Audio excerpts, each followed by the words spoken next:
Alaikum warahmatullahi wabarakatuh. A little bit about myself, so you know who you're listening to. I am from Ohio, Cincinnati, Ohio in particular. So I've been giving talks in the Bay Area for the past couple of days, and I'm going to be giving talks all across California this week, inshallah. I, I studied. I studied Ohio State. I studied math there long ago, and I had my master's in Islamic studies from Harvard Seminary. Then I spent about 5 years in Amman, Jordan, where I taught Arabic there. And I spent 5 years finishing my Alamiya degree from Qalam, and then I spent 3 years in a mental health counseling program in Alabama, and then I spent a year with in a drug addiction facility. So one of my specialties is drug addiction, and the other specialty I have is also marriage counseling, because I am a Gottman certified, if you're familiar, and also SYMBIS assessment certified as well. So one of my goals, inshallah, is to spend the next decade formalizing this so that it becomes a structured framework for Muslims to use moving forward. And to give you context of like how marriage is talked about in the United States, Christians are actually quite developed when it comes to marriage counseling. They have premarital counseling, postmarital counseling, and they have structure behind it as well. So the SYMBIS assessment, for example, which I use for couples, is a Christian assessment. Obviously, I tailor it and talk to the couple from an Islamic perspective, but that's an example. Gottman, for example, John Gottman, who created the Gottman method, you can buy some of his books. He's Jewish. So my point is that this is a big gap actually in our communities, because we are probably a decade or 2 decades behind research, collecting data. Any data that we get for marriages is always about the whole United States. And when it comes to marriage, divorce rates, age, everything. And we don't have clear data, we don't have clear mechanisms, we don't have a process. And so this is, inshallah ta'ala, the beginning of my niyyah, of spending my next 5 to 10 years focusing on this. And it's a presentation on the framework. It's called SMR, Sakina, Mawaddah, Rahmah. It comes from the ayah of the Quran, وَمِنْ آيَاتِهِ أَنْ خَلَقَ لَكُم مِّنْ أَنفُسِكُمْ أَزْوَاجًا لِتَسْكُنُوا إِلَيْهَا وَجَعَلَ بَيْنَكُم مَّوَدَّةً وَرَحْمَةً إِنَّ فِي ذَلِكَ لَآيَةً لِقَوْمٍ يَتَفَكَّرُونَ. Allah, can you all see it? Okay, you can. And one of his signs is that he created for you spouses from among yourselves, so that you may find tranquility in them. And he has placed between you harmony and mercy. Surely in this are signs for people who reflect. This is what I would call almost like the mission statement in the Quran when it comes to marriage. It's encapsulating what marriage should be. And in particular, there's 3 thamarat. There's 3 results here. Number 1, tranquility, sakina. I translate that in this model, as you can see, as self-clarity. I call tranquility self-clarity in terms of marriage. The second is mawaddah, which is love, which I translate as shared clarity in the model you can see there. And then rahmah is known as mercy, but I call that harmony here. So self-clarity, shared clarity, and harmony. And those are the intersections of 3 important pieces: mindset, well-being, and readiness. Ironically, when you talk about marriage, the first place we go to is the spouse. But ironically, the first place you start is with yourself. Because a marriage requires 2 healthy individuals. And if you don't have 2 healthy individuals, you're not going to have a healthy marriage. If one individual is healthy and the other individual is unhealthy, it'll conclude to an unhealthy marriage or a very difficult marriage. So the first place you start is with yourself. And also because that's the only thing you can actually control. You can only control yourself anyway. And so if you focus on your spouse, then you can't do anything because you're not in control of your spouse. And that's why the very first change in mindset is pointing at myself. Because if both partners point at themselves, there will be change. But if both partners point at the other person, you're at a stalemate. And there'll be no change. So right away we have to change our mindset. And so the first thing I want to talk about when it comes to mindset is our beliefs and expectations. I want to talk about this hadith. This hadith is, I've always found this hadith to be amazing and very interesting in Sahih Muslim. And I put the Arabic there, but just for the sake of the presentation, I'll just be reading the English translation. Iblis places his throne upon the water, then sends out his detachments, his minions. He has shayateen. He says, go and you cause mischief in the world. The closest to him in rank are those who cause the most trouble. One of them comes and says, I did such and such. And different narrations, there's like 5 shayateen that come and say, I did this, I did that, I did this. And they're like all meaningless. And they try to show off to Iblis and we did this mischief and that mischief. And then he says to them, Iblis says, you have done nothing. You have done nothing. You came and you didn't do what I asked you to do. And then one of them comes and says, I did not leave a husband until I separated him from his wife. And Iblis brings him near and says, you have done well. And he embraces him. So I bring this hadith for a few reflections. Number one, we all agree Shaitan is aduwwun mubin. He is the clear enemy. And if your clear enemy cares so much about destroying marriages, then that means that we should care more about maintaining our marriages more than Shaitan wants to destroy it. Right away.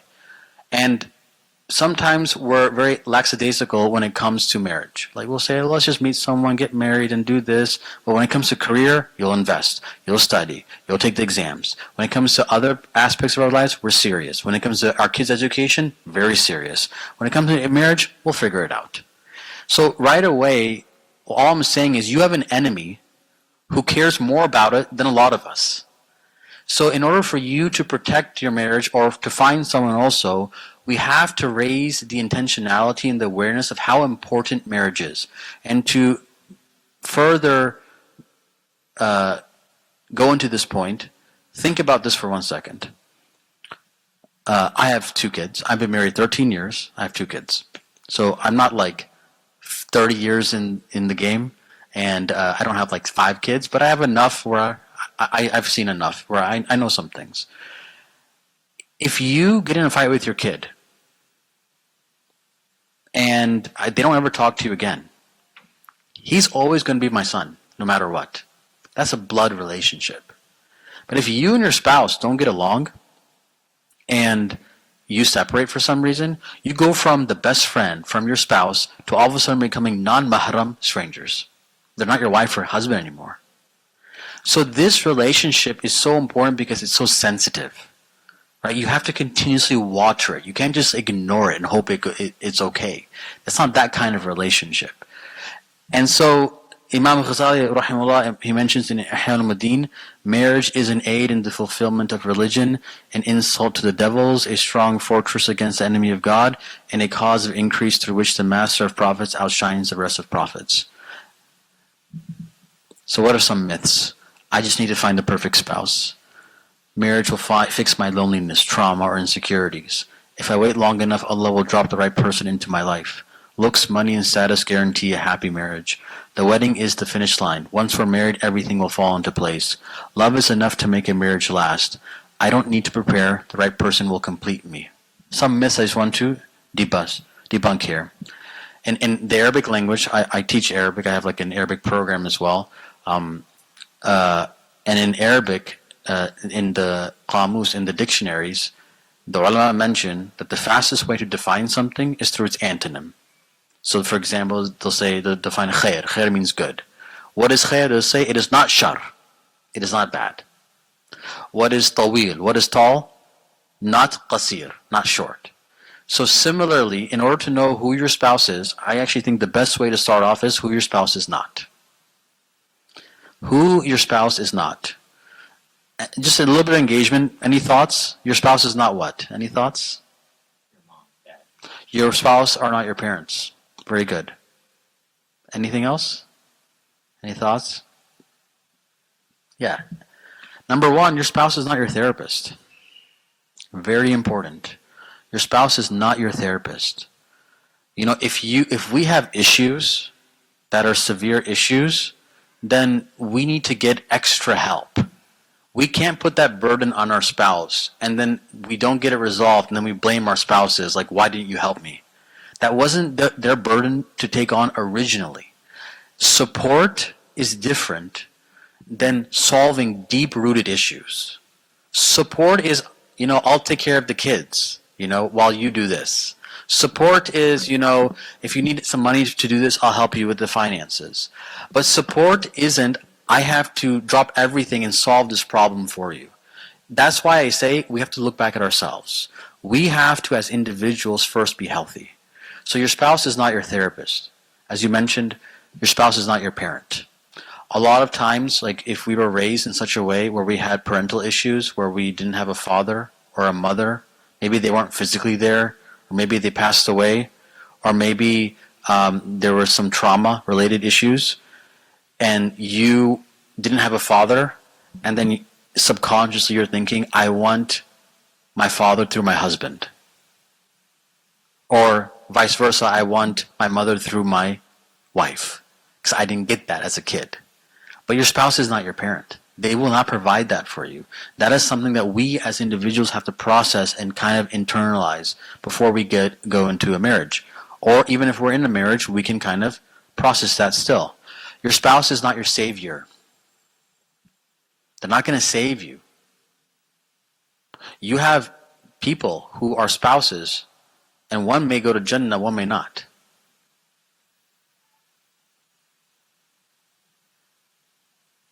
Right? One may and one may not. Look at Nuh alayhi salam. Look at Nuh. He told his family, come with me onto the boat. That was his family, his blood. They didn't come. They're not going to save you, right? But they will be your fellow traveler, where inshallah you can get reward together. But they won't ultimately save you. You are still accountable for your own deeds. It's not all of a sudden you get married and the deeds are all of a sudden on them as well. This is not like, you're signing a house together and you both are on the house. That's not how this works. You have an independent relationship with Allah subhanahu wa ta'ala as well. Your spouse is not your competitor. One spouse becomes successful and all of a sudden the other spouse is like, you're successful, what about me? They're not your competitor, they're your collaborator. And also your spouse is not your everything. It's a very hard thing to understand. As the Prophet ﷺ mentioned, it completes half your deen. He didn't say it completes your entire deen, it completes half of it. They are the most important human relationship, but not a replacement for your iman, your faith, your Islam, not for your family or your purpose. If you know who your spouse is not, then you'll have proper boundaries in how to build a healthy relationship. So this is a good usul, a principle just in general. If you don't know what something is, first ask what it is not. Process of elimination, it will give you a lot of clarity, and I think gives a lot of clarity here. And as a result, I think then the conclusion should be you should stop searching for the spouse and start preparing to be the one you want to marry.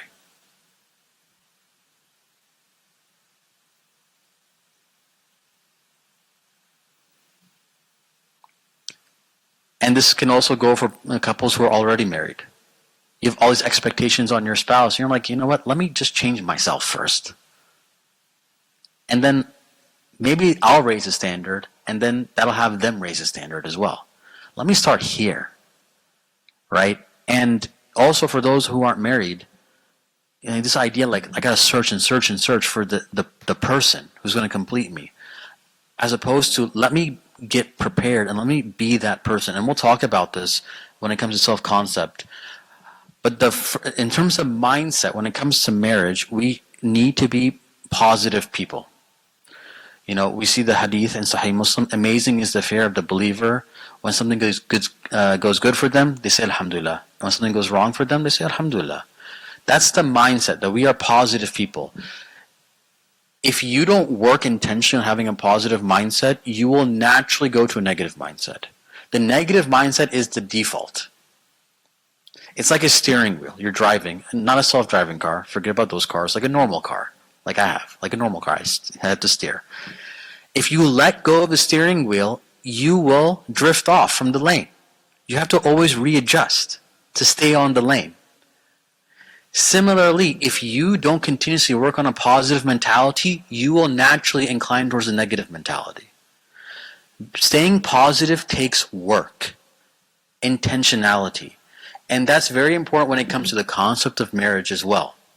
So here are some very common negative thoughts or statements people say to themselves when they're looking for marriage. And this is like a little activity. So I want you to think about this. This is like a negative statement that someone might say to themselves. Why is everyone else getting married before me? Why is everyone else getting married before me? And by the way, if you're parents here, this is stuff that you can also teach your kids, right? So everyone can take something away from this. Whether you're single, whether you're newly married, or whether you're a parent who has children, you can take away a lot. So why is everyone else getting married before me? How could we reframe this as a positive statement? What do you all think? And this takes work. This took me about 2-3 years to get good at, actually. Because we're not used to thinking this way. Why is everyone else getting married before me? What's a positive way you could reframe that? And by the way, maybe you have an uncle, a cousin, a nephew who is going through difficulty, and they're asking that question. You can help them with this as well. I'll help you out. We'll do some more. My path is unfolding at the pace for me. I'm not denying reality, but I'm not also beating myself up at the same time. I want a righteous spouse, but am I even righteous enough myself? How would you reframe that?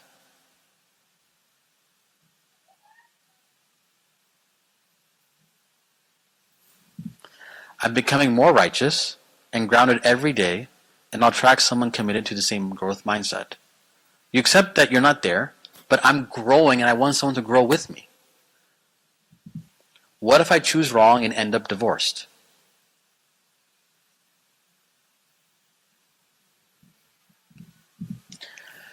Marriage involves uncertainty. I reduced it through istikhara, through counsel, clear standards, and a process.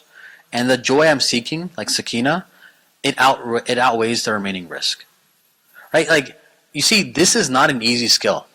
This is not an easy skill. Because it takes serious effort in how to reframe. It's almost like I have to go to the eye doctor and almost like, my glasses are fine, but I have to go to the eye doctor and check my lens, check my eyes again, and then re-prescribe my prescription, and then put it back on and things are clear. Right?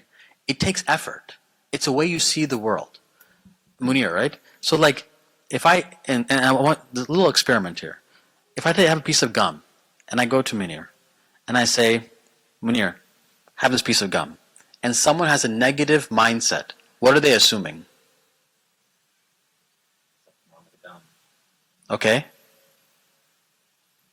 Or what about you?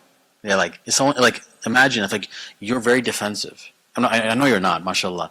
But, like, if you were, and, like, someone's offering you gum, what do you think they might be thinking about you? You have bad breath. You see, any ambiguous statement you can turn into attack, a criticism against you. And marriage is all about ambiguity. There's very little clarity in marriage, actually. It's all about ambiguity. Statements here and statements there, and the way she looked at you, and the way he said this, and the tone, and the inflection, and this and that. You can turn anything into anything. Right? And so your mindset is going to be what you actually take in. And if you have a negative mindset, everything your spouse says is going to be an attack. Everything will be an attack. So it starts here again. Learning how to reframe is, and we're not even talking about what to do in marriage yet. You see? It's a mindset thing first. And also, this is very important about going into marriage. For those who aren't married, there's like the risk of like that last one. Like, I'm so scared if I don't get this right, I'll be divorced. But like, the amount of good that can come from it is wonderful, right? Like, there are so many things that we can do to help our marriage. And then this story of Umar, I love this story. There's a Sahabi who got into an argument with his wife, and his wife was giving it to him. He's like, I can't take it anymore. So he goes to Umar's house, and he's about to knock the door, and he hears Umar's wife giving it to him. She is giving it to him, like way worse than the Sahabi got it. And he's like, whoa. He's like, I shouldn't go in there right now. And Umar was just sitting there. just taking it. He didn't say a word. He sat there and listened. And Umar is like the man of among all men, right? And this is important, I think, also for men because this is Umar who's doing it. And then he noticed the Sahabi from like the side. He was leaving, so he opened the door and said, "Come in." He said, "I don't want to disturb you right now." He's like, "I think you're going through something." It's like, "No, like what question do you have?" So I was gonna talk to you about like marriage and how to deal with things, but it looks like you're getting it worse than me. And he said something so beautiful. He said, "My wife takes care of me, takes care of the family, comforts me. She can go and yell at me all she wants, because she does so much for me," right? And I think right away, and the number one question I get about these talks is, what are the roles and responsibilities of the husband and the wife? The number one question I get, always. And it's such a reduced way of viewing marriage. Anyone who's been married, that's not how marriage is all about negotiation. It's only negotiation. You're negotiating back and forth, back and forth. And what I love about his story, he's not reducing his wife to a role. Right? It's like she has to do this. He's understanding that she does so much for him, and he needs to be patient with her, right? And the back and forth and non-negotiables and negotiables, and you go back and forth, and that's the reality on the ground. I even tell young couples, I prescribe them this treatment. You are not allowed to listen any talk on marriage from social media. Social media has absolutely destroyed expectations of marriage for young people. It has absolutely destroyed it.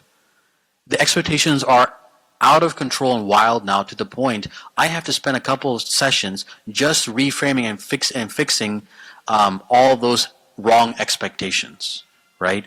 And the irony is that it's always the single people who talk about marriage. It's always the single people who talk about marriage. But when you look at people who've been married, they stay quiet and they work on their marriage, right? And so be very careful also in where you get your information from, because it distorts. It distorts heavily the expectations one should have on one another. When it comes to mindset also, there's culture. And family scripts. Let me see. Okay, yes. There's 5 different mindsets one can have in marriage. Resolute, rational, romantic, restless, reluctant. You don't have to read it, but I just want a quick raise of hands. One of these mindsets is correlated with good marriage. You can have these other mindsets, but there's one mindset where there's a correlation that people who have this mindset have the best chance with marriage. And just raise a hand, I want you to tell me which one you think it is. Raise your hand if you think it's resolute mindset. Okay, raise your hand if you think it's rational mindset. Raise your hand if you think it's romantic mindset. Nobody. Raise your hand if you think it's restless mindset. And reluctant mindset. It's going to be resolute mindset. And you know who had the resolute mindset? It was our parents. Our parents, they had this mentality, if I get married, you're dying with me. Like whatever happens, you're not going anywhere. I don't care what happens, we are stuck together forever. And the younger generation, they really struggle with this mindset. They're always right by the exit, ready to leave the marriage, right when it begins. Because they're so scared of what might happen and how it might happen. And I know there's a lot of baggage and like arranged marriages and all this other stuff, and I'm not saying all of it was great, and people shouldn't be miserable, and I agree. But the best chance you have of marriage is you go in and you say, this is going to work no matter what. That is the mindset we need. And I have too many young couples that come, and there's one difficulty, and they feel like the world is crumbling. I'm like, you don't have any debt, you don't have any kids, you don't have any health issues. It's going to get worse before it gets better, I would tell them. I'm like, you're living in this other world, you have no idea what's coming. And there is this lack of resilience. Like, relationships have become disposable. Relationships have become disposable. This is not disposable. This is not a disposable relationship you just throw away. We have to work on it and be more resilient. And a lot of young people, they just are not resilient enough. They come way too impatient. They think that this one issue is going to last forever. And I just wrote here that they hold an optimistic view of marriage, expect their marriage to succeed and be fulfilling. This group more than likely grew up in a home that demonstrated loving, stable relationships. These are true believers in matrimony. Devotion, dedication, and commitment are highly valued. And there is a direct correlation between your parents' marriage and yours. There is an influence there, we'll talk about it later, but the healthiness of your parents' marriage does play a role. I'm not saying it determines, but it plays a role in how you view your own marriage, which is very important, and we'll discuss that. Any questions so far before I keep going? You can raise your hands. Like I've been talking like 4 hours a day. So raising your hand, asking questions gives me a break actually. So it's you may think it's rude. It's not. It's okay with me. So if you have any questions, and also and I'm going to give you a lot of information. Like there's a lot of information here. So we're still on mindset. We're still on mindset. So if you like that's why if you have a question, ask it right then, because there's so much information you're going to forget. And it's not going to be maybe appropriate for that topic at hand. So just ask it when you have the question. There's a lot of expectations that we have. Okay? Family pressure, community expectations, cultural myths, social comparison, fear of judgment, fairy tale narratives, silence about struggles. I just put this here because this is shaping your mind and how you view marriage. Everything is shaping what you think. You may think you don't have any expectations. That's not true. You're just not aware of your expectations. Everyone has expectations. Everybody does. They're just not aware of it until it comes to the forefront. And like, oh wait, I don't want that. Like, wait, what? That's not what I want. So just be aware there's a lot of things here. And the biggest one is family. Family creates the most expectations. Anyone know what this image is called by chance?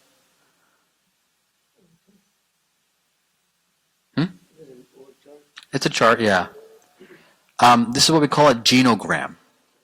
Genograms are family maps. And they give you a lot of information. Okay, a lot of information. Let me first quickly introduce this, and then I'm going to go through one particular issue that a lot of families face that we can help with.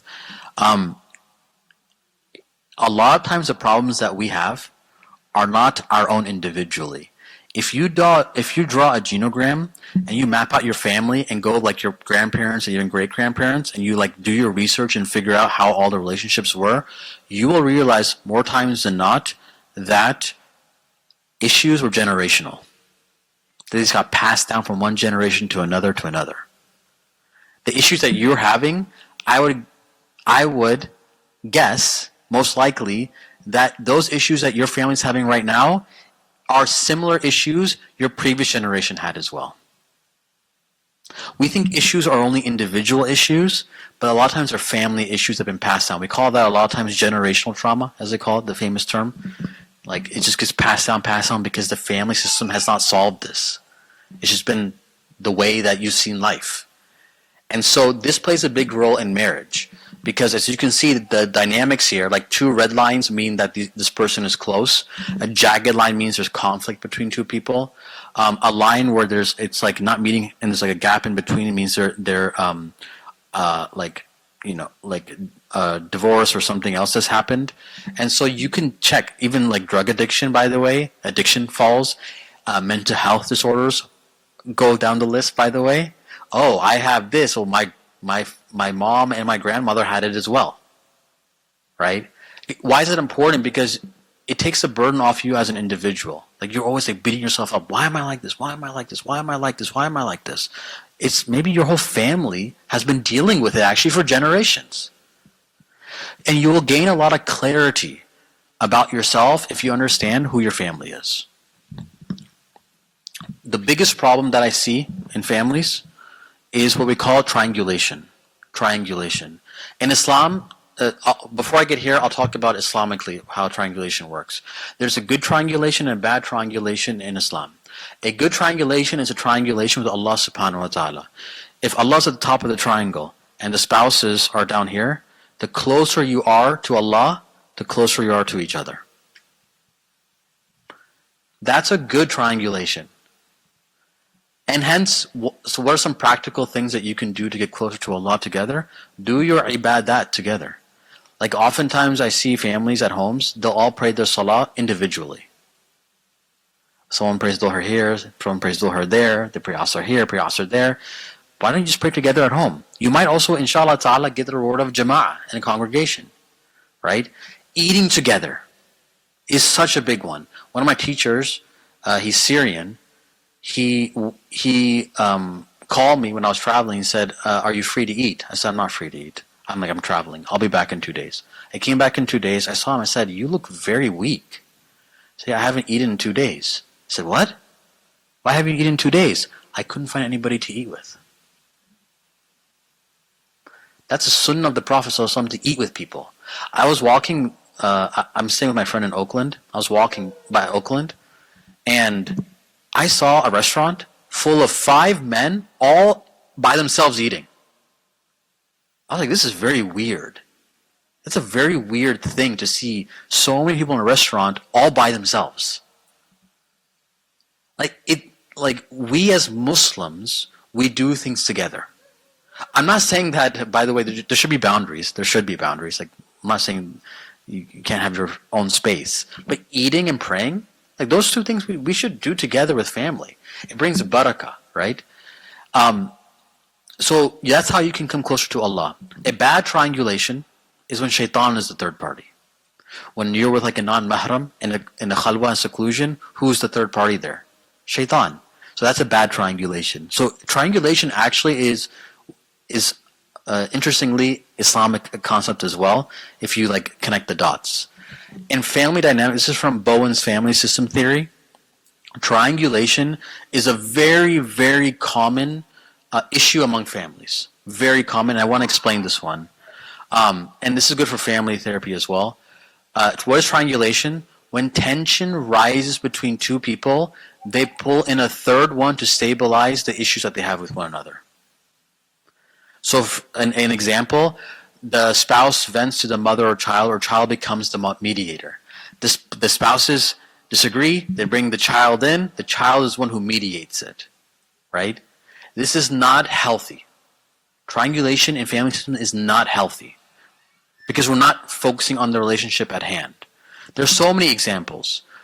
With in-laws, sometimes it is going to be the husband, wife, and the mother-in-law. Triangulation, right? And so maybe, it happens, it's natural, by the way. The wife and the mother-in-law, they're trying to figure it out, right? And then they can't figure it out. Who do they bring in? They drag in the husband, right? And the son. Figure it out. And by the way, it's okay temporarily if you have triangulation. It's okay. If you need a mediator, that's why you have shura and counsel, right? An imam, a therapist. You come in.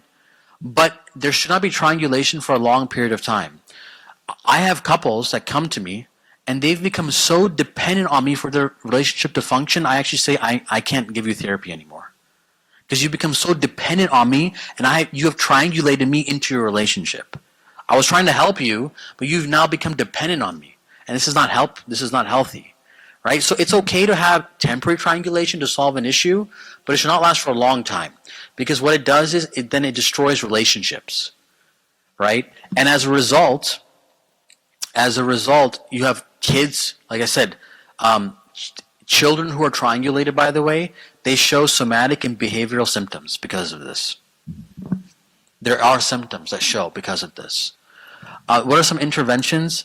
I gave a talk at SBIA before this in the morning, and I had a couple come to me, or I had a woman come to me, and she said, I have an issue with my in-laws. They don't tell me when family events are happening. They just keep me in the dark. And I talked to my parents about it, and they're like, don't do anything about it. Just be quiet. And I told her, I said, why did you bring your parents? This is an issue between you and your in-laws, okay? You now triangulated and brought your parents in. I said, and then her parents were getting overwhelmed by it, and it caused her stress. So I said, let's first not bring your parents in. Let's not do that. And then let's just ask your husband if you can be added to the WhatsApp group, right? So that you can get updates on everything. You see, what you do now is you're focusing back on the relationship at hand. It's a defense mechanism where you run away from the issue and you try to bring someone else to get comfort. But if you keep doing this, you're not going to have any healthy relationships moving forward, right? It's a terrible long-term solution, and it creates strain. And this triangle here is almost an equilateral triangle, but some triangles are not equilateral. Some of them are extended so much. And so this is something that I just want everyone to look on. There's some other things, but I want to keep moving forward. If you want to take a QR code here for learning how to draw genograms, I highly, highly recommend you draw your own genogram. It is very beneficial, and you'll learn a lot about yourself. You will learn a lot about yourself. Yeah.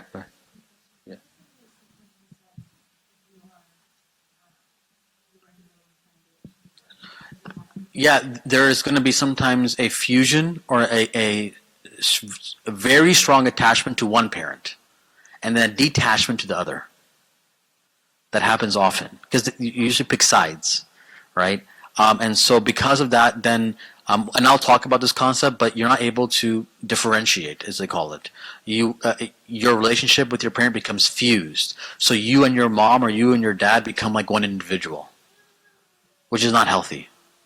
Because in the second you go into a marriage and you're fused with someone else, it's like you brought someone else into the marriage because you're fused with them. So you have to be able to differentiate. I'm not saying not to have a connection. Fusion is you can't do something without them. It's very different. There's a lack of independence there. Does that make sense? And I'll bring that up.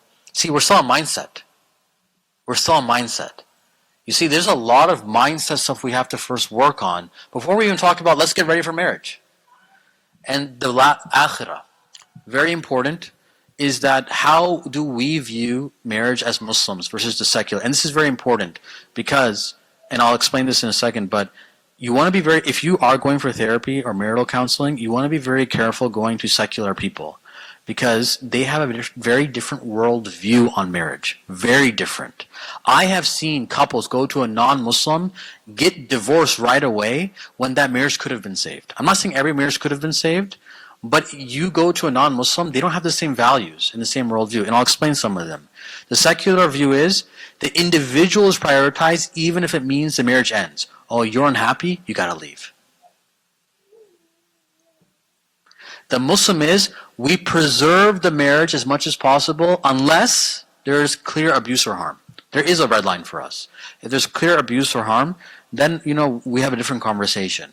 But if there's not, and there's just a lot of struggle and a lot of yelling and screaming and that kind of stuff, then we still try to prioritize the marriage, right? It's Allah subhanahu wa ta'ala in the hadith, we know that divorce is the most hated thing to Allah, that is halal. But we treat divorce as if it is haram. Then the stigma of divorce needs to go down. Someone didn't commit a sin if they got divorced. There's no sin committed. It's halal. But we treat it as if it's haram. But there's other things that we are okay with the backbiting and everything else. Those things are haram, but we treat it as if it's halal. So, the Jews, and the Quran mentioned this, the characteristic of the Jews was that they made the halal the haram the halal. And with marriage, we tend to do the same thing. We stigmatize divorce so much, it's treated as if it is haram. And then I gave a khutbah at Aleph, at Fort Mason, and a guy came to me, he's 28, mashallah, making money and doing good. He got divorced when he was 25. Young marriage, struggled. He can't get married because every girl he talks to says, oh, you're divorced, I can't talk to you. It's like a blemish on your record. It's like as if you have a criminal record. And so we have to destigmatize this for sure, right? The Sahaba got divorced left and right. And what did they do afterwards? They got remarried. It wasn't that big of a deal. And we have to do a better job of destigmatizing it. Going back to the secular view is marriage is seen only as a contractual and emotional partnership. That's all about the love. Give me the love, give me the money, that's it. But in Islam, we see it as a sacred covenant ordained by Allah subhanahu wa ta'ala that promotes a healthy relationship. This is also a connection with Allah subhanahu wa ta'ala. The secular view, leaving the marriage is considered a viable option early on. The Muslim view, leaving the marriage is considered a last resort, typically after all reconciliation has failed. We're not saying we're against it, we're just saying let's first try everything. The secular view, individuals prioritize over cultural norms. Forget about your culture, care about yourself. That's what they'll tell you in that therapy. The Muslim will say individual is understood from the lens of Islamic and cultural perspectives. I want to make a point here about culture. Culture is a big deal in marriage, and people underestimate it. In books of fiqh, they mention urf. Urf is custom, culture, and urf has a role in what decision you make in fiqh. You know, we need a balance, and the balance is this. If there are two good Muslims from any culture, and they love each other, they should get married. Period. And no one should get in the way. It's only if a Muslim wants to marry a non-Muslim where we say this is not right. But if two Muslims find each other, we say, Bismillah, this is wonderful. But also, if you have two Muslims who come from two different cultures, you can't be naive. You have to understand that you have a lot of learning to do. You have a lot of learning to do. A lot. And, you know, I've seen it. There's language barriers, right? You can't even connect with the grandparents anymore. The food is different. Even the way you conduct the nikah is different based on cultures. The expectations are different. So many things are different. You can do it, but you can't be naive. That, oh, you know, Islam will take us all the way. No, culture is a big role. Culture plays a huge role. Even like I'm Pakistani. Even if a Pakistani marries an Indian, that's a cultural difference, by the way. That is a cultural difference. Maybe they're close in culture, but that's still a difference, for example. If you have a Somali marry someone from Mauritania, that's a cultural difference. Right? And then you add the Muslims who converted on top of that. This is very, very important and taken too lightly. We'll say that Islam, we love each other. I'm not saying we should stop, we should promote it. But there is an extra layer of learning you have to do if you want to marry someone outside your culture. You have to be aware of this. And when someone comes to their parents, say, I want to marry this person, they're from a different culture, right? You have to understand that it's not just you two marrying, it's two families coming together. Right? And so if your parents only speak one language, and the other family doesn't speak that language, there is going to be tension where they can't communicate to each other. That is a reality. So being aware of this is important. And talking about it is so important. That we are aware of these risks. And once we're aware of these risks, we have a plan on how to mitigate the risks. And inshallah, now we have a plan of mitigating it. Now we say Bismillah. Right? That's all I'm saying. It's just that don't just brush it off as if we're going to figure it out. That's not going to work. It's not going to work. I just had a Pakistani-Palestinian couple come to me. Their expectations of each other were totally off. Totally off. I see all the Arab women act like this. Right? And he's a Pakistani man. Why isn't he acting like that? Because he's from a different culture. And vice versa. Like, this is the reality. And we had to sit there for a couple months just to reorganize all the expectations because there are so many cultural differences. So do not, it's a tough conversation because sometimes if the parents resist, it's viewed as they're against it. Right? And parents have to be wise on how we respond to this. Like, I'm okay with it, but can we just figure out how we're going to handle cultural differences? Right? That's how we should talk about it. And the young people who bring them, who bring up this conversation, we should also be a little more wise. Like, you know, this is something. This is not like some random thing. This is like conversation we have to have. And having that conversation doesn't mean they're against it. It just means we want clarity about it, right? And so urf and culture plays a huge role. Huge. I can't overestimate how big of a role it is. Huge.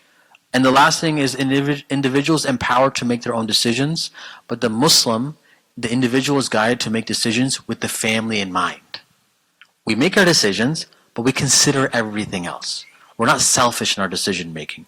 So be very careful about going to non-Muslim therapists, because they will start feeding you ideas that you never thought before. And I'm telling you, I've seen couples get divorced when they shouldn't have. Some couples should, but there were some marriages that should have been saved. And they went to the wrong person and they got bad advice. And they're like, I'm done. And it was premature. And there should have been some better guidance there, so be careful about this.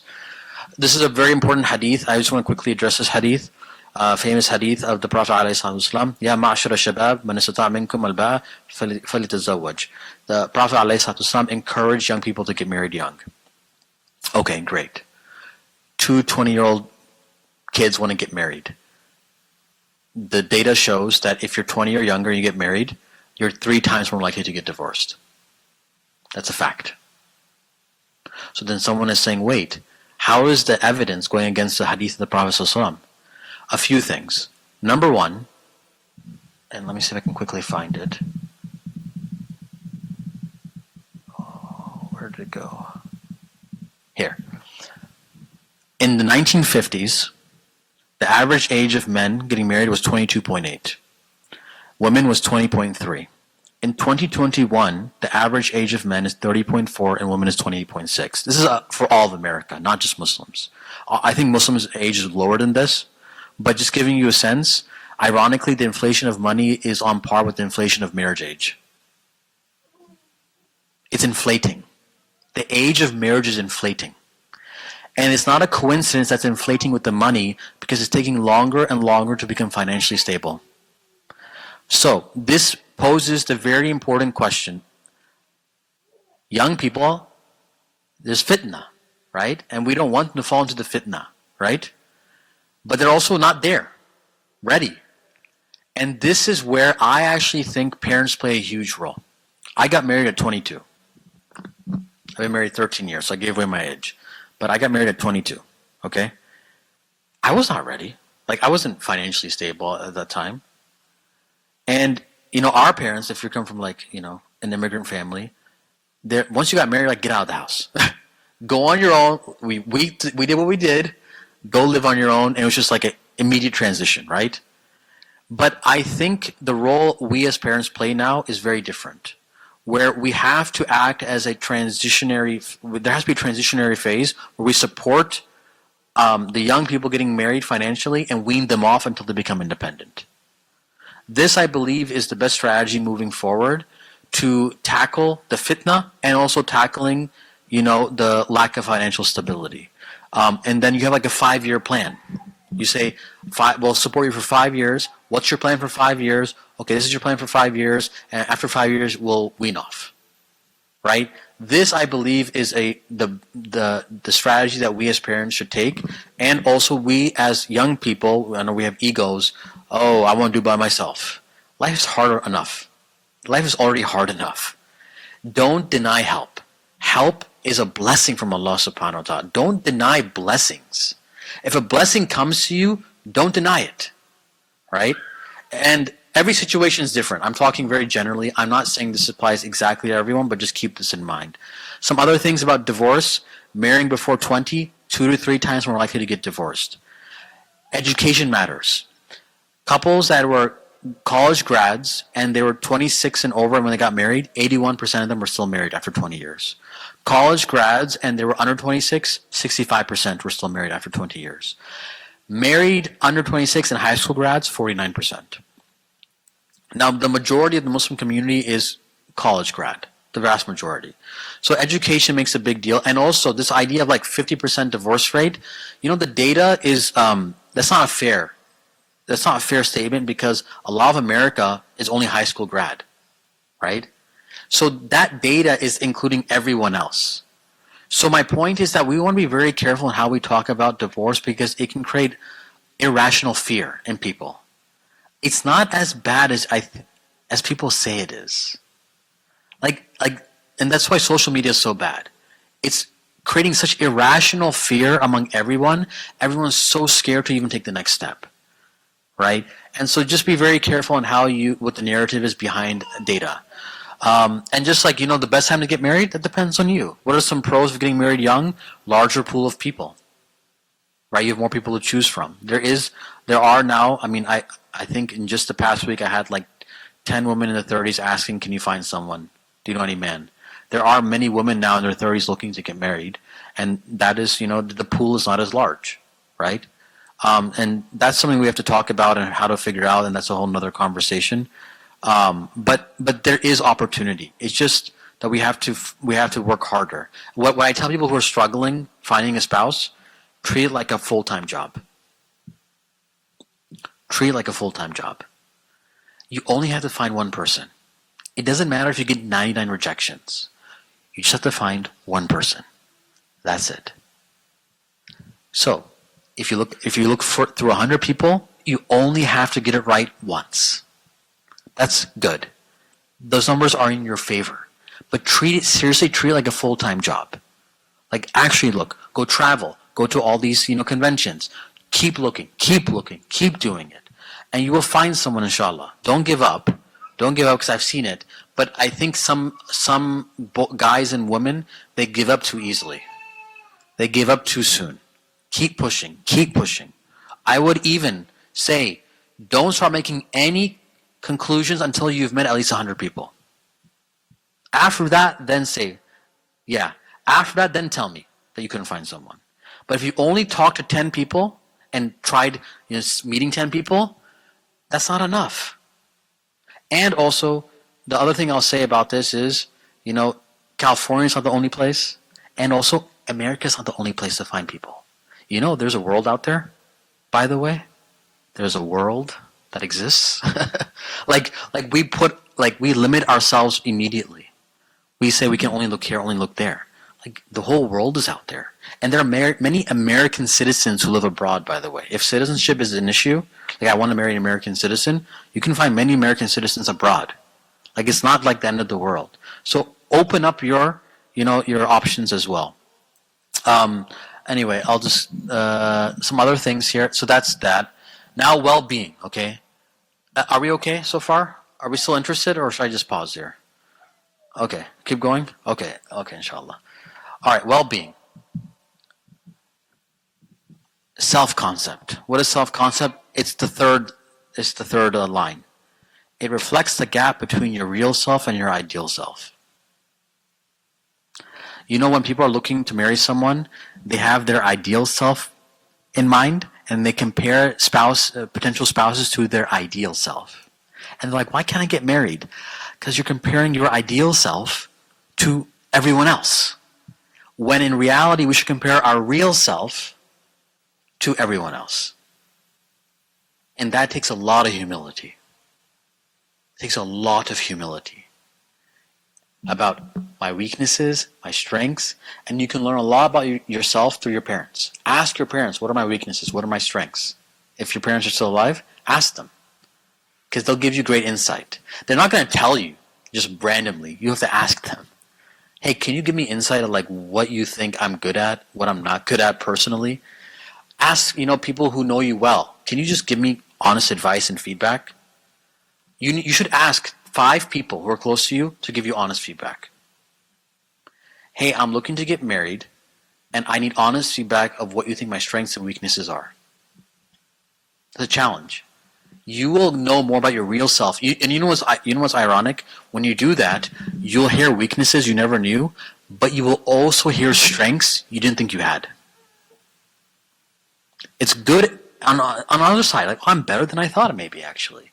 So get feedback. You need feedback. The Prophet ﷺ got many feedbacks from the Sahaba. If he needed feedback, what about us? We need feedback. Get feedback. Ask. 5 people that are close to you, tell me what you think about myself. I'm looking for marriage. What are my strengths? What are my weaknesses? And you'll get a better sense of who your real self is versus who you think you are. Right? And then this will be a better way of approaching marriage. What are some signs of negative self-concept? You have a lot of negative self-talk. A lot of negative self-talk. And negative self-talk sounds like this in your head. I can't do this. I don't know if I'm good enough. I'm going to fail this test. Oh my gosh, how am I going to never do this again? It's like that buzzing sound in the back of your head. And you're constantly battling that. People who also withdraw from social or intimate connection. The second they get close, they withdraw. I'm not getting that close. I'm not being vulnerable. I'm scared I'm going to get hurt again. Defensiveness when given feedback, we talked about that. That negative mindset. The second someone says something, and because we're insecure, we'll defend ourselves. No, that's not it. That's not true. Feeling inadequate or unworthy of love. Overcompensation, trying too hard to please, or the sense of perfectionism. These are things that we need to work on before we try to get into a marriage. Like, am I a secure person? You don't have to be a perfect person, but you should be a secure person. And, laughing at yourself and laughing at your own, mistakes. Can you laugh it off? Or is your mistake going to, cripple you? If you've had previous relationships and, you're coming from a divorce, or you've had a relationship that really traumatized you, make sure you have grieved properly. Grieving is a loss of anything. It's not just death. It can be you lost trust, you lost safety, you lost anything. You go through a grieving process. And the most famous one is the Kubler-Ross grief cycle: denial, anger, bargaining, depression, acceptance. And by the way, this is not in order. You can go through these stages in any order. But the point is that you should be at a place of acceptance for a long period of time. Like, you're like, I've accepted this, and now I'm more stable. Don't go into a relationship when you're in the middle of this. Otherwise, it's just trauma bonding. And that happens sometimes. People who get divorced, and two people get divorced, they quickly come together. They're just bonding over their trauma, which is going to eventually go away. Right? So you should be a healthy individual when it comes to that. Okay, differentiation. Now this goes to your question, and this is probably the most difficult skill that anybody can learn. This is a very difficult skill to learn. It's a very mature skill, and I think only 40-year-olds and 50-year-olds really develop it naturally. If you want to develop it as a 20 or 30-year-old, you have to be very intentional to get this skill. Differentiation. This is from Bowen Family Systems. Differentiated individuals, they maintain their beliefs and attitudes in the face of pressure to conform. They do not tailor themselves to avoid conflict. Differentiated individuals do not typically keep the peace for the sake of peace. These people manage problems rather than let them fester. And this is important. Differentiated individuals do not self-soothe with substances, reliance on their partners, or unhealthy coping mechanisms. I want to point this third one point very quickly. Babies can't self-soothe. I have my 1-year-old Isa. Twinkle, twinkle, little star, and I gotta sing a lullaby, I gotta do something, I gotta do everything. I gotta hold him, kiss him, and then the bottle, and then the whole thing, and then he goes to sleep. He can't go to sleep just like that. He's a baby. So we as human beings, being able to self-soothe is not an innate skill. It's a learned skill. And we have to be intentional about how to self-soothe, right? And you have to be able to self-soothe on your own. You can't use your partner as your soothing mechanism. Very important. Your partner is not your soothing mechanism. They can support you and comfort you, but you have to know how to self-soothe. I would come home from work, and I was just so exhausted, so tired, and so upset from work. My wife tried talking to me, and I was like, I need an hour. And I knew how to self-soothe. I know how long it takes, and I know what I need to do. And then I come back and I'm refreshed. I'm like, I can talk to you now. Self-soothing. And when you go to the zoo, the animals self-soothe. They lick themselves. They do something. They self-soothe. So we have to be able to self-soothe. People with this typical skill set also, they tolerate short-term pain for long-term growth. One of the distortions people have is they think this issue is going to last forever. This conflict is going to last forever. Because the emotion is so high, they think it's forever. The only thing forever is Jannah. Everything else in this dunya is temporary. Every emotion. Every emotion is temporary, by the way. There's no emotion that lasts forever. And there needs to be more patience. And I'll quickly steer the conversation to argumentation very quickly.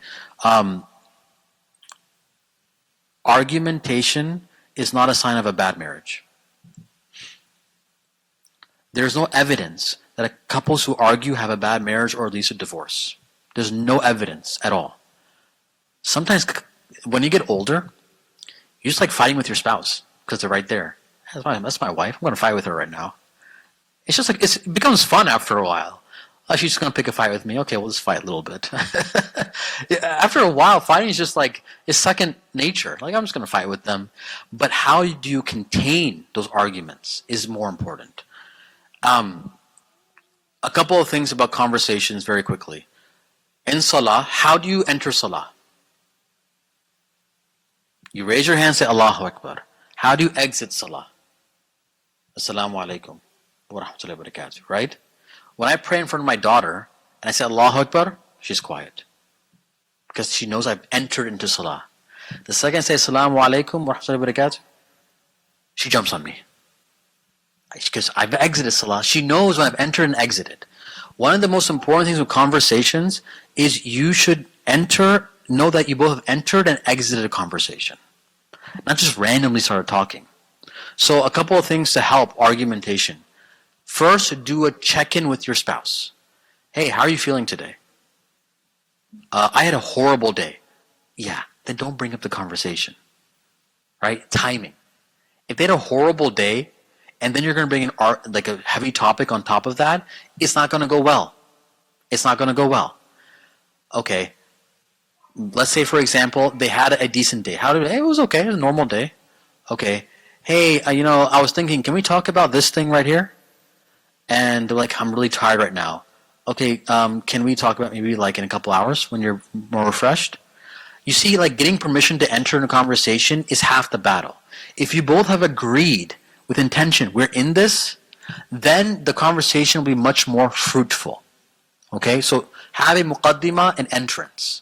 And then an exit also. Hey, we agree to disagree. By the way, 99% of arguments are not going to be resolved. And they don't have to be resolved. You don't have to resolve arguments to have a good marriage. You both can hold your positions and still be okay. And what is the one thing that solves most arguments and issues? Finance. Okay, good. What else? There's one thing that solves issues the most. It takes patience. It starts with a T. Time. Time solves most arguments and resolves most things. I'll give you an example. Alhamdulillah, we just got a home in Ohio, and we have like a receiving room. And I love floor seating. I like this. I love this. This is my favorite. My wife is more traditional, wants a Chesterfield couch and like all that. So we have difference of opinion. And we had a conversation about it, and we just couldn't come to an agreement. Okay, fine. We just said, okay, fine. We haven't agreed on anything. We'll just not buy anything right now. A week goes by. She comes to me. She says, Faraz, I kind of like the floor idea, the floor seating. I see it. I'm like, okay, cool. So I sent her a bunch of links. I said, hey, pick whatever you like, and you choose. I'll let you choose. And the next week goes by. We go like furniture shopping for like just like some other stuff, and there's a beautiful Chesterfield couch. And I was like, Reed, that couch actually looks really nice. Let's go get it. And so ironically, we ended up with the Chesterfield couch, not the floor seating. Because we just let time solve it. If I was stubborn and said, no, you have to let me have the floor seating, right? That conversation would have blown up. Give time. Don't be impatient. Don't try to resolve everything right away. And I'll say a statement, this is very important what I'm about to say. Not everything important is urgent. And not everything that is urgent is important. Not everything important is urgent, and not everything that is urgent is important. If it's important, like finding seating for the couch, but not urgent, it wasn't urgent, don't rush it. And if it's urgent, then make a decision quickly, right? But just because it's important, it doesn't mean you have to figure it out right away. Another thing that's going to help with conversations, put a timer. Put a timer. 30 minutes and beyond, conversations become unhelpful. They don't help. If you can't get what you need to get within 30 minutes, most likely you're not going to get there at all. It's only going to get worse. So put time limits on conversations as well. These are some things that are going to help, inshallah, for that. Another thing, since we're in the Bay Area and I've met a lot of people in the career, I just want to quickly say this. Don't apply your career success to your marriage. Don't apply the principles that led you to be successful in your career and say, because those principles helped me in my career, they're going to help me in my marriage. Not true. Why? If you do that, number one, it will undermine emotional intimacy. Number two, it will reduce your partner to a role or a task. Now my partner is just a secretary or the treasurer, not my husband or wife. Hey, did you do this? You do that? You do this? You do this? Like that's like talking as if you're in a job, like at work. Prioritize efficiency over empathy. Relationships are slow, very slow. There's that movie Zootopia, and there's like the scene where there's the sloth at the bank. It's the funniest scene. And then the sloth is like, here you go. That's how slow relationships are. Relationships are slow. You do not make decisions fast in a relationship. You are going slow in a relationship. In business and work, fast. Relationships, slow. That's why it can be tough going from work to home, because the pace is so different. Slow down. One of my teachers taught me, he said, Faraz, you're doing great in everything, but you go too fast. He said, just slow down. If you stand by a highway and you're still, the cars will look like they're going very fast. But if you're driving alongside the same speed, it looks like they're not moving. If you slow down, you might go further and faster, actually. So slow down. You don't have to rush decisions in marriage. There's no time. That's only coming from expectations. From arbitrary expectations. No one's holding you accountable. No one's holding you. Like, where did this timer come from? It's made up. There's no time. So slow down. And it'll create unrealistic expectations. Okay? And also don't do the opposite. You apply relationship principles to your business because it'll blur professional boundaries.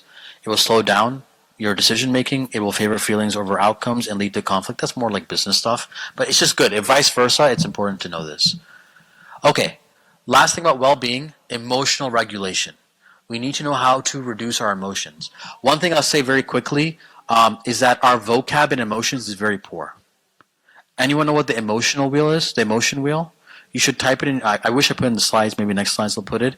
You should type it in your phone, emotion wheel. There's a wheel of emotions. You know, like colors, how there are primary colors and secondary colors? Emotions also have primary emotions, secondary emotions, and tertiary emotions. And we are very, very bad at using the right vocabulary for our emotions. We just have 6, like happy, sad, angry, mad, upset. And like, that's it. And it's like, there's so many more emotions. And just a very quick point, not to diverge. One of the things I'm working on the side is an emotional therapy kind of model where you attach your emotion to one of the names of Allah subhanahu wa ta'ala. So for example, if you feel weak, you say Ya Qawi. If you feel unheard, Ya Samir. If you feel unseen, Ya Basir. You can actually use your emotions and choose the name of Allah you want to call on to address that emotion. It's powerful. And I think that's one of the beauties of having so many names of Allah subhanahu wa ta'ala. One of the names of Allah subhanahu wa ta'ala can help you in that specific moment, actually. So think about that more and call upon, don't say Ya Allah, Ya Allah. Look at His names and call upon that name that you're struggling with at that moment. And that can also help you to regulate some of your emotions as well, inshallah. And also increase your vocab as well. Some things, anyone know what DBT is? Okay. It's helpful for emotions. There's TIPP, or TIP was TIPP. If you're upset, reduce your temperature. Drink something cold. Yesterday I was giving a talk. I got a bit anxious. I ordered iced chai instead of hot chai. I did it on purpose. Because if you're getting hot, then your emotions are hot as well. Many ahadith, shaitan is in your blood like boiling. It's like boiling blood, right? is boiling. Your blood is boiling. Like, this is something that we should reduce our temperature. Eat some ice, right? Do something, but reduce your temperature. Sit by a fan, right? Jump in a pool. Something to cool you down physically, because you are boiling right now, right? So do that. Number 2, exercise. It says intense. Just exercise. Walk. Just walk. Your body has a haqq over you. It's an amana. Walk. I take my 1-year-old and I say 1, 2, 3, 4, 5. That's my exercise for the day. I have stairs. I go up and down the stairs, up and down the stairs. I'm exercising. You don't have to always go to the gym to exercise. You can just exercise normally. Move your body is the point. So, and we know from the Prophet ﷺ, he physically even stated, if you're upset and you're standing, what do? Sit down. If you're upset sitting down, then what do? Lay down. Also, your positionality is important in which state you're in, right? It's very hard to yell when you're laying down. I can't believe you did this. It's like, I've never heard someone yelling while they're laying down. You can try it. It's very hard to have an argument while you're laying down, except when you're in bed. And another thing to mention about argumentation, very quickly, choose where you argue very carefully. If you argue in bed, that's the same place where you have to sleep. That's not nice, right? Choose where you argue. Sometimes I've had couples who argue so badly, I prescribed them, I said, if you're going to argue, you have to argue in a cafe that's public.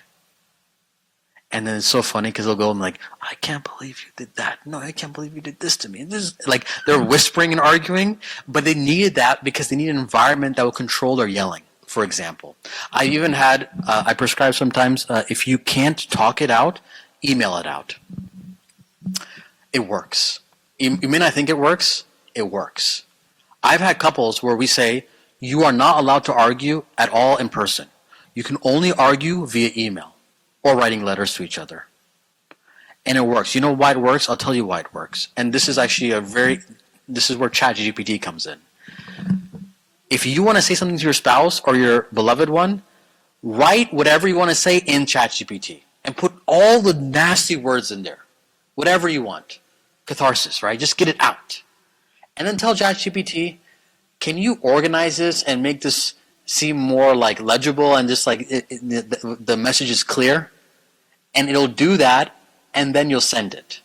And I'm telling you, you would have regretted saying what you'd have said in person, but when you have a clear message like that and you send it to them, you get to the issue. But you also got it out of your system, right? Sometimes when you fight, by the way, you might have resolved the issue, but you have 10 more issues now to resolve because you said the wrong word, you said it the wrong way, you said this and that and X, Y, and Z. Another thing about argumentation, put some ground rules. And the most important ground rule is, do not bring up past baggage. You did that 5 years ago. Yeah, but I'm just talking about yesterday. Can we not talk about 5 years ago? So agree that you're only going to talk about the topic at hand. That's another very important thing. Paced breathing. We can try this very quickly. When you get upset, you tend to breathe only from your mouth and quickly. I can't believe you did this, and you didn't clean the dishes, and as a result, I was up all night. You see, like pace. So we can try paced breathing very quickly. If you close your eyes, and what you want to do is you want to inhale through your nose for 3 seconds, and then exhale for 5 seconds through your mouth. So we'll try it. Inhale. Exhale. Inhale. Exhale. Inhale. And exhale. Slowly open your eyes. How does that feel? A little more calm? That's what I do when I step aside. I'm like, I gotta calm down. I gotta control my breathing. Even in this like safe environment, it feels more calm. The other thing is doing a body scan. I won't do it, but do a body scan and check where you're hurting. Like right now, my back hurts, my feet hurt, my knee hurts, right? And so I'm just aware that like I'm in physical pain. So like that's going to make me less patient. So you also want to just be aware like, okay, get a massage And by the way, husbands, getting your wife a massage and a spa is like go-to. Just do it. Flowers, chocolate, spa.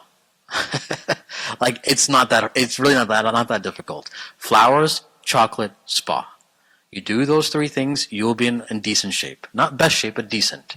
And also, get a massage yourself or get the massage gun. And, if you have something. Okay, how to be ready. One of the things that we can do, and I'll try to end in 5 to 6 minutes. I know I've gone, how long have I gone now for? Okay, I'll try to end soon. I'm not trying to go too long. But this is too important not to talk about. Anyone know what there's one word that puts you in attack stance? What's the word that tells the other partner that you're attacking them? You. Oh, that you. You. When you say you are in attack stance. And what happens when you're attacked? They are in defense. They're going to defend. Like Matrix. Oh, that you, this you, I'm defending all the yous, right?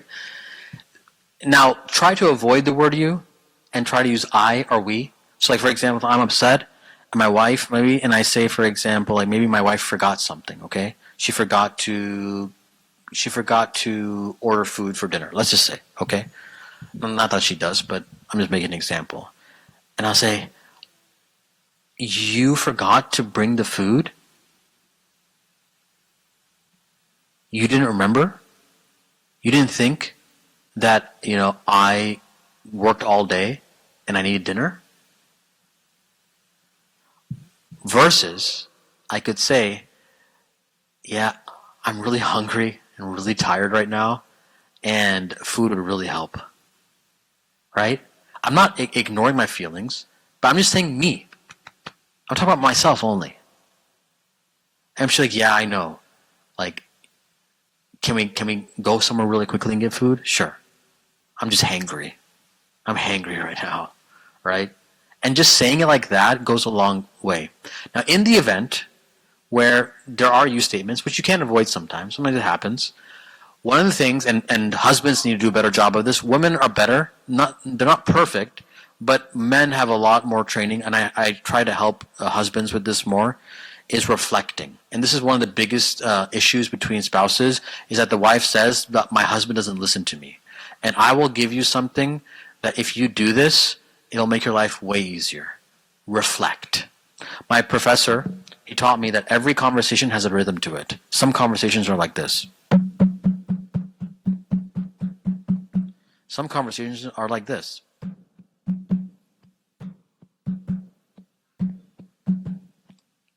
If I heard a conversation, I could tell you the beat of it. I could tell you the beat of a conversation.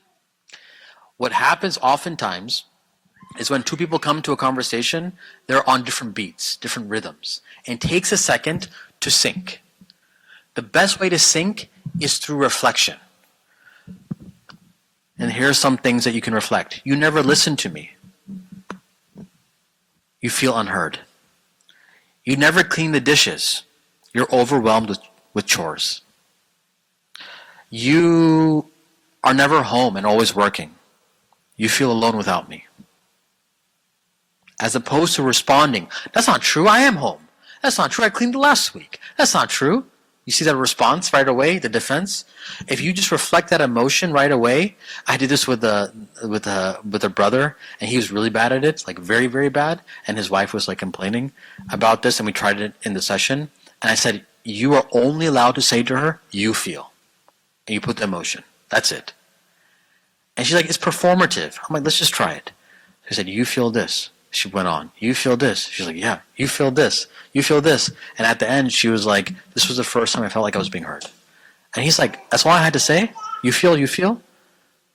Now, I know it's very basic and takes some time to develop the skill, but reflect. That is far better. Very quickly, about the financial partnership. When it comes to roles and responsibilities, the role of the husband is to take care of the family financially in terms of food, security, and shelter. However, there are many cases where the woman makes more or she's the breadwinner. My only thing is this. It's not haram If a couple decides that the woman is earning and paying for these things, it's not haram. It's not a reason why they shouldn't get married. All I'm saying is negotiate. Just be on the same page, and that's it. And there are many different ways you can be on the same page, but I just put that here as well. And the last thing is roles and decisions. There are different types of spouses here: achieving, pioneering, energizing, affirming, cooperating, unwavering, deliberating, analyzing. I do some of my counseling sessions where I talk about these things in more detail. This idea of law of attraction is not true. One person's introvert and this is an extrovert, and for that reason we will work. That is way too simplistic. Way too simplistic.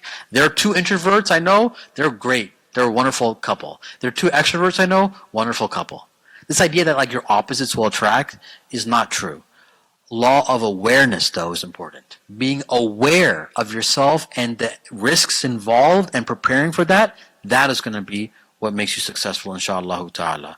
And if you are someone who ever wants to like reach out to me, you can just this QR code is malikconsulting.co. I help, with all types of premarital, postmarital, whatever it may be, and other things as well. But in the whole point again was that this is a framework of how to view marriage effectively, because we don't have one actually. There is no official framework for Muslims right now. It's just random pieces of information. So inshallah, what I hope is that this framework provides some type of starting point and awareness of how we should approach marriage, but it's not enough. But right now, the point is I just want to raise awareness and make sure that we understand we start here first with ourselves. And if you become the better spouse, then inshallah, your spouse will become better as well. And if you start with yourself and you focus on your relationship with Allah subhanahu wa ta'ala, and you have a great community, great support system, inshallah ta'ala, we pray that Allah subhanahu wa ta'ala blesses our marriages. We ask Allah subhanahu wa ta'ala help those who are single find righteous spouses. We ask that Allah subhanahu wa ta'ala make us amongst those who die as Muslims. We ask Allah subhanahu wa ta'ala forgive us for all of our sins, forgive our parents for their sins. We ask Allah subhanahu wa ta'ala give us good health and good wealth. We ask Allah subhanahu wa ta'ala help those who are suffering all around the world. وَآخِرَ دَعْوَانَا Alhamdulillah Rabbil Alameen. Jazakallah khair. Assalamu alaikum wa rahmatullahi wa barakatuh. Oh yeah, sure. Yeah. Are there All right. So we have some questions online, but let's take the questions in the room first. If you want to just raise your hand, I'll bring the mic over to you. All right. Well, we build our fortitude for that. Let's take some questions online. Salam, very helpful talk, Imam Faraz. If you could ask, how do you cool down for... Let's see here. If you ask to cool down for an hour after work, but your partner will not allow you to be alone, what do you do? They won't allow you to be alone? Yeah. If you're trying to like self-soothe and be away from it, I guess. You talk about how you need the hour first. I mean, this is important. I mean, not allowing, maybe not get the hour, maybe get the 5 minutes, 10 minutes or something, or maybe you cool down before you come home then. Maybe if you can't figure it out there, then cool down. Sometimes if I come from therapy and I had a long day, I'll cool down and then I'll even open the trash bin, I'll yell on it and I'll close it. Like almost like putting it in the trash and then coming home, right? Whatever you need to do, but then cool down before you come home then, right? Again, focusing on yourself. Because you might think, let me go and tell my spouse this. But maybe you have to just figure out another way of cooling down. Maybe you change your schedule at work. Maybe you say you get 1 hour off early and you cool down. Maybe you park the car and you take a walk, then come home. But do something that puts you in a better state of mind, inshallah. Another question is, you spoke a little bit about compatibility. What about the temperaments? Is that a valid way to figure out if a potential spouse is compatible with you? Compatibility and temperaments is an indication that it might work out, but it's a theory. It's a theory only, and it doesn't explain enough. Like it's not accurate enough to make a decision. It may be accurate enough to approach someone and say, well, because I'm attracted to you physically and it kind of seems like we might match, that might be indication of who you should approach to talk about marrying, but it will not indicate if you have a good marriage or not. It will not. There's just too much to marriages that are too complex for it to be simplified through there. Compatibility might be just it's a nice way of saying I might work with this person, this is what I want, but it only accounts for like 10 to 15%, to be honest. It's too little of data to actually explain that the marriage is going to work. Yeah. And by the way, maybe instead of compatibility, seeing if you're compatible with someone, I think rather you should say, use it as if you're incompatible. So I think the better way of approaching it is not to use compatibility to say who you want to marry, but rather say, these are my non-negotiables, and if I'm not compatible with you, then this means I filtered you out. I think that's a better way of approaching it, and then still being open-minded and saying everyone else is open to this. And the compatibility has filtered out some people that I have non-negotiables with. And I think that is a better approach. Yeah.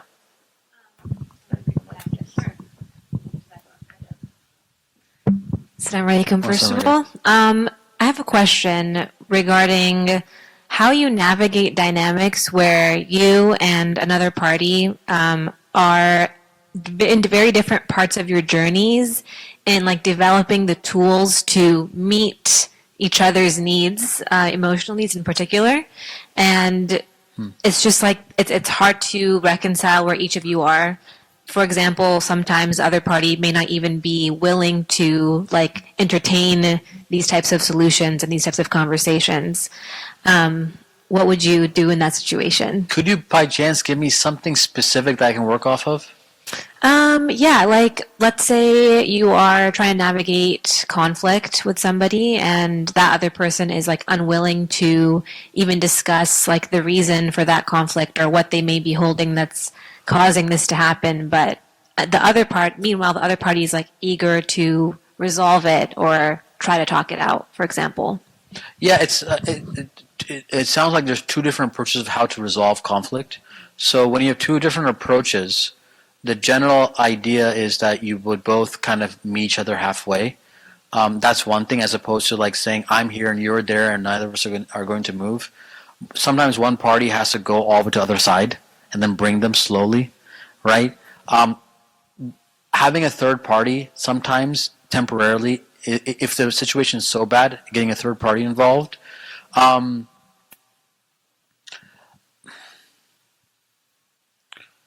just trying to think from my perspective. Sometimes there are underlying issues here that are sometimes conflicts are symptoms and not underlying issues also, by the way. So sometimes a conflict may actually distract us from a deeper issue at hand. And so I think we have to be careful in thinking that a conflict is the root of the problem. If it is, fine, but if it's not, then we have to just say, if I solve the root of the problem, then that will end the conflict. So it could be something deeper, such as like the man feels disrespected, right? And then the conflict is a secondary issue around disrespect. So it may be that like sometimes it's like what you said at a party, in a gathering, about him. And the conflict, like, I can't believe you said that and this and this. But the issue is not that what you said, it's that he feels disrespected. For an example, I'm just making up an example. So hence, we talk about the respect as opposed to what we said, right? Like, oh, and that's why reflection is good here. I would even say reflecting 3 to 5 times gets you closer to being able to talk. So like, you feel this, you feel that, you felt this, you felt that, until they open up and now they're open. But it's really case by case. If it's a man in particular, some men are, hard to talk to be honest. And so you might have to approach it not directly but indirectly. Maybe indirect approach is also an idea. And also maybe not face-to-face, but a text message or a letter. Like that's why I'm saying sometimes the message you receive is what's more important is the medium in which you received it, right? And so maybe if I got like as a letter or an email and I read it, I'm like, oh, like this is a very different way of me receiving the information. And I might approach it differently. So I think those are some basic guidelines. I don't know if that helped or if you have a follow-up question on that. I do, but I don't want to take too much of your time. No, so it's okay. Go okay. ahead.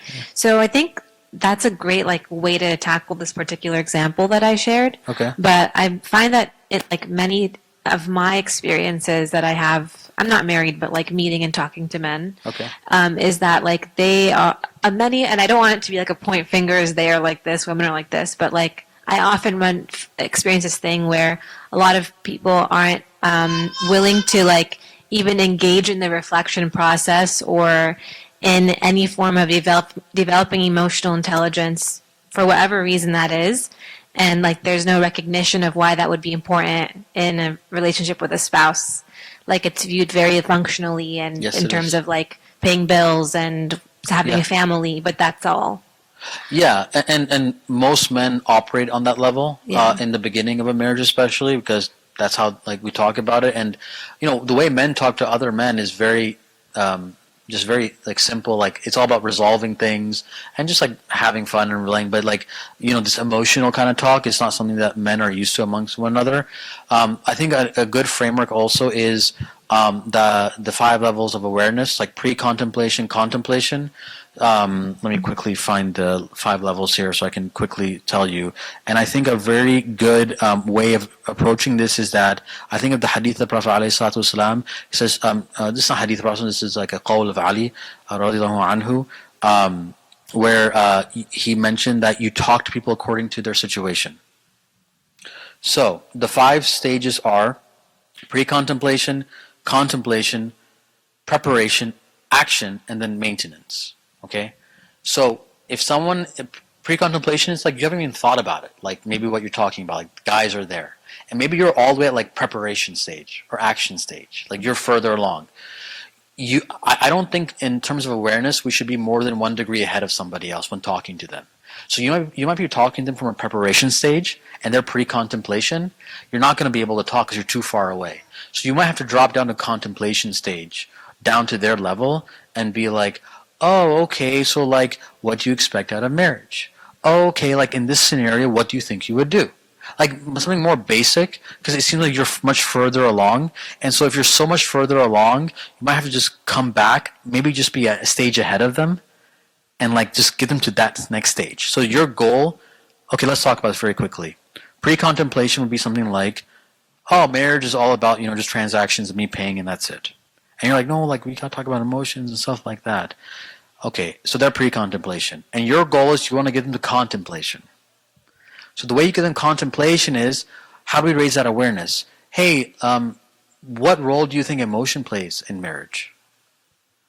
It's kind of important. Okay, if I feel this way, how do you think we'll handle that? Oh, okay, I haven't really thought about it. Right? So what you're doing in that conversation is you've raised their awareness to contemplation. Right? And then preparation after that. So that might be a nice framework to be okay, and most guys are going to be down there in the pre-contemplation, contemplation when it comes to emotions, to be honest. So you're going to have to not lower expectations, but lower the position from which you're talking to them. And then take it slow. And by the way, you don't have to get them to action and then get married. Sometimes that's what marriage is all about, is that men have to work on certain things, women have to work on other things. And both of you are raising your awareness as you're married also. You don't have to solve it before you get married. If we all had to solve all these issues before we got married, none of us would be married.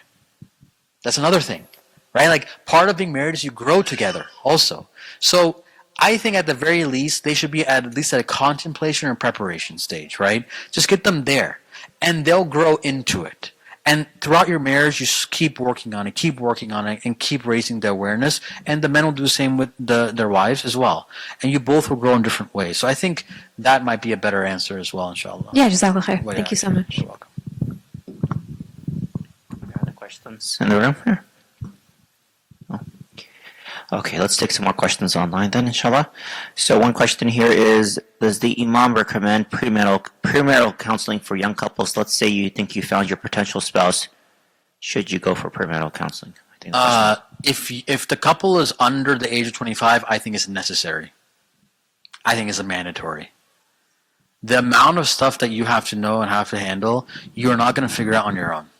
It takes way too much effort, and like you're going to hurt yourself so much. And by the time you guys figure it out, there'll be so much damage that has occurred that you could have avoided a lot of that damage. And over 25, I still think it's necessary, to be honest. I just think that you can learn your lessons the hard way, or you can preemptively learn the lessons and be ready. There's two ways to learn the lessons. If you want to take that risk and have your marriage get damaged along the process and have all these scars, you can go down that route. That's fine. But why does it hurt if we want to prepare? Now, I will say also, not all premarital counseling, but a lot of premarital counseling is way too watered down. It's just like a one or two conversation, like, hey, like, that's just, are you, like, literally, it is only pre-contemplation and contemplation. That's literally what marriage premarital counseling is now. Let's just raise awareness. And it's like, that is not enough. You have to get to action stage for premarital counseling. So, like, the one I do is like 12 weeks long. It's a 12-week program that people can take 6 months to complete, but it's like 12 modules that go over, like, where are we financially? Where are we in terms of intimacy? I didn't even bring that up in this conversation because it's a masjid, but like that's a real conversation that has to happen. Very real. Because a lot of issues come from that. When it comes to in-laws, when it comes to so many issues, there's too many issues. Are there any health issues? Are there mental health disorders? Like human beings are so complex. You're going to take it the chance? Something so precious as marriage, you're going to take it the chance? Like, it's not wise. It's not wise at all. So I highly recommend it, but if you're young, you definitely need it. Like, you are not going to make it. That's why I said, they said 20-year-old 3 times more likely, but 2025, you are more likely to get divorced. You are in an age group where you are likely to get divorced. You have to be careful at that age and really get some real guidance and help. So, yes, necessary. 100% necessary. But picking the right premarital program is also just as important, right? Just someone saying they do premarital, ask them. And you should also, as people who are clients, you should hold the therapist to a higher degree. What I mean is, if they're saying just 1 or 2 sessions, that's not enough. You're not going to make change in 1 or 2 sessions. That's just advice. That's not change. You need to find a robust program that does it, right? And do your research and look how the Christians do it and say that's how they do it for months. Why are we only doing it for like 1 week in 1 session? Like, how am I going to change like that? So you should also put pressure on the people holding the programs and be like, I need more than that. And what is your program actually like? What do you actually go through? You should ask those questions before you enter one as well. And you should do your research, inshallah. Other questions here? We have a lot more questions online, so Okay. Tell me when you want to stop, inshallah. Many Muslims view psychology as a Western science misaligned with Islam. How can we integrate Islamic principles with modern therapy to make it more accessible and culturally relevant? I guess, how do we convince Muslims to get therapy? Well, I mean, psychology and therapy are 2 different terms. Number one, they're not equivalent, right? Psychology, I agree, comes from a Western point of view, but there are many people who are doing research on psychology from an Islamic lens. I believe there's Khalil Center in California.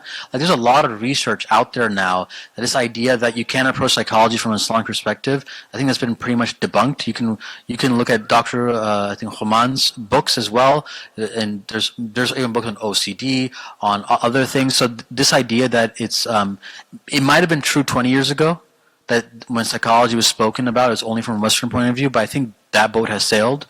When it comes to therapy, though, and getting help, I gave the story of Umar. The Sahaba, what did he do? He went to Umar to get help. This idea of getting help is something that's very important. We always get help. We always ask people of Ahl Dhikr, right? People of remembrance, people who have a good, head on their shoulders, people who are wise, and, get advice from your elders as well. Young people resist help. They really resist help because of their ego. It's an ego issue more than anything else. There's too much evidence where Sahaba got help. And the Prophet ﷺ got help from Salman, right? About, how to fight battles.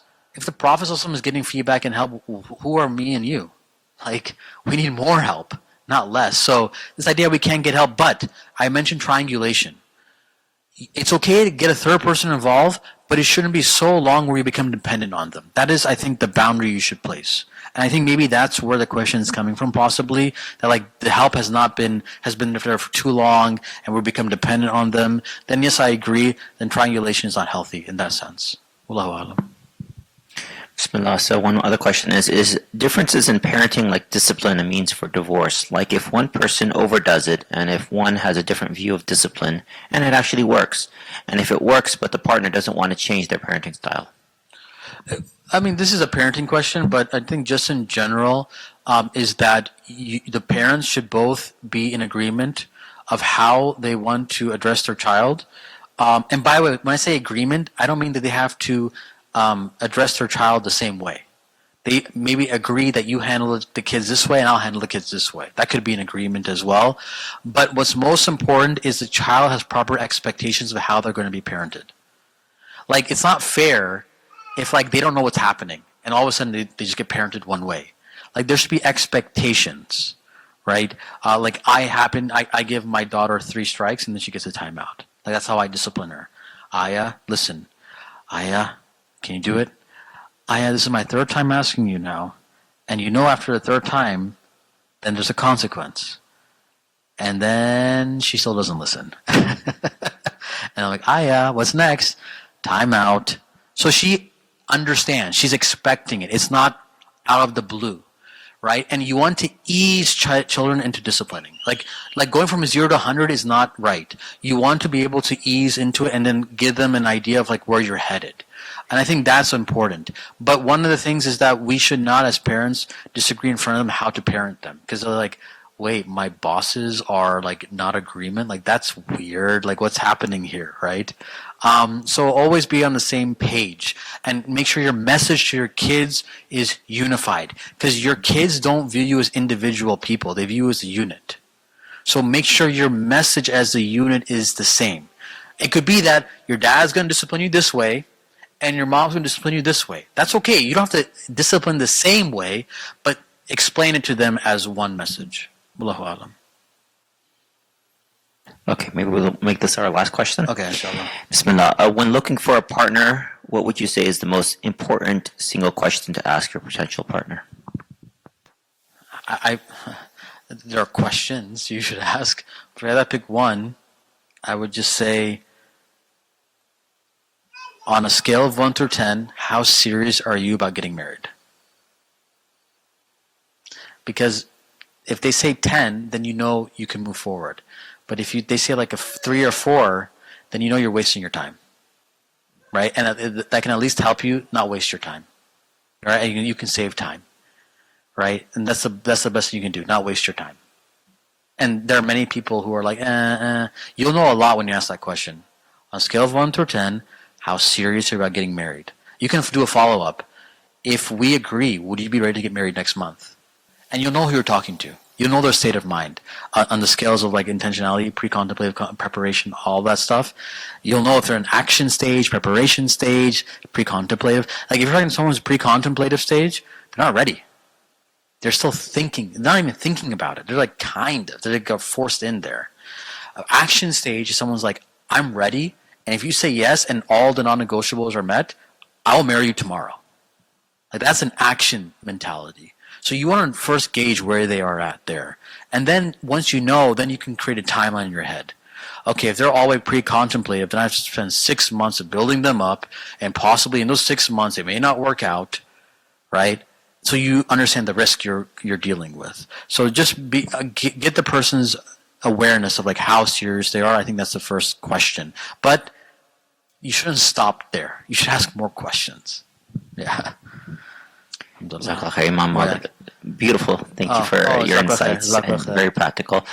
So for us that are in California, I understand you're for the Midwest. Yeah. We can do remote. Yeah, of course. Yeah, there's a QR code, Malik Consulting CEO, and I can do remote and help out, inshallah. Or there's like a clarity call, 15 minutes. If you want to quickly see if it's a good fit or not, you can quickly check with me, inshallah. Premarital, marital, postmarital. Even when it comes to marital, by the way, it doesn't have to be both parties. Sometimes marital counseling is individual counseling, where we prep and get there, or it's one person handling it. So there's a misconception that marital counseling is always both parties. You can have marital counseling with an individual as well, actually. Yeah, so Jazakallah khair for having me in your beautiful community, and I pray that everyone here leaves safely and with good health, inshallah. Jazakallah khair. Wayak. Assalamu alaikum.